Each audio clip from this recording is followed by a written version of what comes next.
So we're here at LTE World Summit with Jean-Pierre from Orange. Jean-Pierre, it's good to see you. Thank you. I was wondering, Internet of Things has been a big buzzword in the mobile industry for some time. I was wondering if you could tell me what role LTE has to play within the Internet of Things.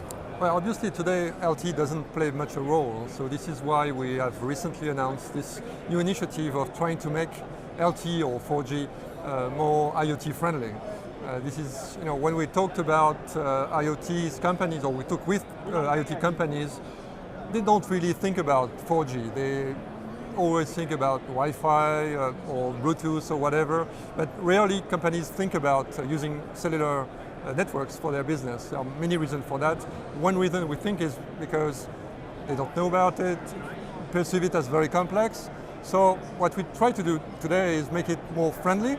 So try to eliminate some of these barriers to make it IoT open, based on open source technologies, making software available so that people can play with it, try it, prototype, learn from it, tell us what's nice, what's not, what should be in the evolution, and then maybe decide one day to produce or to execute businesses based on these networks. And what do you think LTE can offer that, say, Zigbee or Wi-Fi, which you've touched on, can't? Well, definitely LTE is about performance, speed. You can reach incredible speeds. I mean, you see at this conference, we're talking about 300, 400 megabits or even giga. So yeah, there is speed. So it means video could be upload, download, cloud processing. So all that sort of things is enabled by 4G today. It also brings real-time control. We have worked with drone companies, for instance, and one of the issues for drones is real-time communication. It brings security as well. Well, it's in our DNA. I mean, networks are secured, crypted. It also brings scalability. I mean, this is definitely networks. These are networks that can support huge number of users, of devices. We have incredible numbers of smartphone users already, so this is leverage onto this 4G. Range, it's a worldwide standard. You can have your object go anywhere almost in the world where there is 4G coverage, and it's becoming more and more widespread everywhere we are operating anyway. So it brings a lot of things. Mm-hmm. Obviously, we still have challenges.